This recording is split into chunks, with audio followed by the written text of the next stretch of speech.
नमस्कार दोस्तों, कैसे हैं आप सब। जहां तक उम्मीद है आप सब बहुत अच्छे होंगे। दोस्तों, आज के इस वीडियो में हम लोग जानेंगे नीलवंती ग्रंथ के बारे में। नीलवंती ग्रंथ किसने लिखा था और नीलवंती ग्रंथ क्यों श्रापित ग्रंथ माना जाता है और नीलवंती ग्रंथ से क्या खजाने का पता लगाया जा सकता था, आज के इस वीडियो में जानेंगे। तो दोस्तों, इस तरह का वीडियो देखने के लिए आप चैनल को तुरंत लाइक करें, सब्सक्राइब करें और लोगों में शेयर करें। चलिए वीडियो को आगे बढ़ाते हैं और जानते हैं नीलवंती ग्रंथ के बारे में। दोस्तों, नीलवंती ग्रंथ को भारत सरकार ने बैन कर दिया है क्योंकि इस ग्रंथ को एक श्रापित यक्षिणी के द्वारा लिखा गया ग्रंथ माना जाता है। ऐसा माना जाता है कि जिसने भी लालचवश इस किताब को पढ़ने की कोशिश की उसकी मृत्यु हो गई या फिर वह पागल हो गया। जब बहुत सारे मामले आने लगे तो भारत सरकार ने इस ग्रंथ को पढ़ने से बुरी तरह से बैन लगा दिया। दोस्तों, यह बहुत समय पहले की बात है। उत्तर प्रदेश के एक छोटे से गांव में एक आदमी रहता था।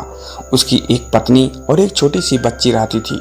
जब वह बच्ची 5 वर्ष की होती है तो उसकी माँ की मृत्यु हो जाती है। इस बच्ची का नाम नीलवंती था। नीलवंती की माँ की मृत्यु के पश्चात नीलवंती के पिता ने उस गांव को छोड़ दिया और नीलवंती को लेकर दूसरे गांव में चले गए। दोस्तों, नीलवंती के पिताजी को आयुर्वेद का बहुत अच्छा ज्ञान था। नीलवंती भी अपने पिता से आयुर्वेद का ज्ञान लेती थी। नीलवंती के अंदर एक खासियत थी कि वह पेड़ पौधों और जानवरों और पशु पक्षियों सबकी भाषा समझती थी। यही नहीं, नीलवंती के स्वप्न में शैतान भी आते थे और नीलवंती को जमीन के नीचे गड़े हुए धन दौलत के बारे में उसको बताते थे। लेकिन नीलवंती के अंदर उसके पिता का एक अच्छा संस्कार होने के कारण नीलवंती सब कुछ जानते हुए भी धन दौलत को जमीन के नीचे से खोद कर नहीं निकालती थी। नीलवंती को पेड़ पौधे और शैतान जो भी मंत्र बताते थे वह पीपल के पत्ते से बनी किताब में लिख लेती थी। जब नीलवंती 20 से 22 वर्ष की हो गई तब जो भूत प्रेत नीलवंती के स्वप्न में आते थे वो हकीकत में सामने आने लगे। कुछ समय के बाद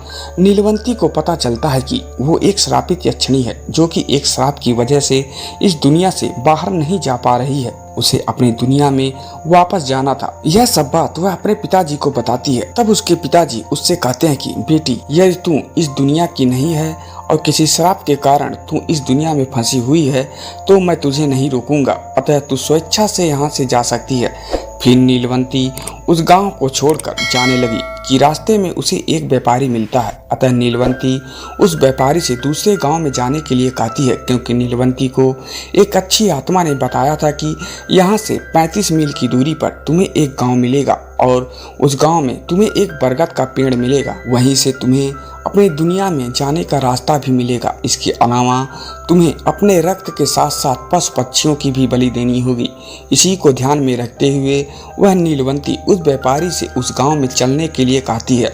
वह व्यापारी नीलवंती को देखकर मंत्रमुग्ध हो जाता है और कहता है कि मैं तुम्हें उस गांव में छोड़ दूंगा, लेकिन बदले में तुम्हें मुझसे शादी करनी पड़ेगी। नीलवंती ने व्यापारी के सामने मुस्कुराते हुए कहा कि ठीक है, मुझे मंजूर है, लेकिन मेरी एक शर्त है कि रात के समय मैं तुम्हारे साथ नहीं रहूंगी। मैं कहाँ जाती हूँ, क्या करती हूँ, इसके बारे में तुम मुझसे कुछ नहीं पूछोगे। व्यापारी ने कहा कि ठीक है, मुझे मंजूर है। उसके बाद वह व्यापारी नीलवंती को अपनी बैलगाड़ी में बिठाकर उस गाँव में ले गया। फिर शर्त के अनुसार नीलवंती ने उस व्यापारी से विवाह कर लिया। रात के समय नीलवंती प्रतिदिन बरगद के पेड़ के नीचे तंत्र मंत्र करने के लिए चली जाती थी। वहाँ पर वो अपना रक्त और पशु पक्षियों की बलि भी चढ़ाती थी। एक दिन रात के समय जब नीलवंती तंत्र मंत्र उस बरगद के पेड़ के नीचे कर रही थी, उसी समय उस गांव के कुछ लोग नीलवंती को पशु पक्षियों की बलि देते हुए देख लेते हैं और उस व्यापारी को जाकर सारी घटना की जानकारी देते हैं। जब अगली रात को नीलवंती अपने समय के अनुसार रात में तंत्र साधना करने के लिए निकलती है तो उसके पीछे पीछे वह व्यापारी भी चला जाता है। अगले दिन नीलवंती के स्वप्न में शैतान आता है और उससे बताता है कि नीलवंती, कल जब तुम तंत्र साधना के लिए बरगद के पेड़ के नीचे जाओगी, उसी समय बरगद के पेड़ के बगल में जो नदी बहती है उस नदी में तुम्हें एक लाश बहती हुई दिखाई देगी। उस लाश के गले में एक ताबीज होगा, तुम्हें उसे खोलना होगा और गले के ताबीज को निकालने के बाद उसी नदी में तुम्हें एक नाव पर सवार आदमी मिलेगा। तुम्हें इस ताबीज को उस आदमी को देना है और वह तुम्हें दूसरी दुनिया के दरवाजे तक पहुंचाने में तुम्हारी मदद करेगा। उस शैतान ने नीलवंती से यह भी कहा कि तुम्हें अपनी दुनिया में वापस लौटने का सिर्फ एक ही चांस मिलेगा, दोबारा चांस तुम्हें नहीं मिलेगा। अगले दिन नीलवंती बहुत खुश होती है और रात के समय बरगद के पेड़ के नीचे चली जाती है। वह तंत्र साधना करके अपनी रक्त की तथा पशु पक्षियों की बलि दे रही होती है कि उसी नदी के किनारे एक लाश बहती हुई दिखाई देती है। नीलवंती उस लाश के पास जाती है और उसके गले में बंधे हुए ताबीज को निकालने की कोशिश करती है। उसी समय वहाँ पर वह व्यापारी भी आ जाता है जो अपने असली शैतानी रूप में आ जाता है। वह ताबीज की पहली गांठ खोल पाई थी, दूसरी खोलने ही वाली थी कि गांव वाले वहां आ गए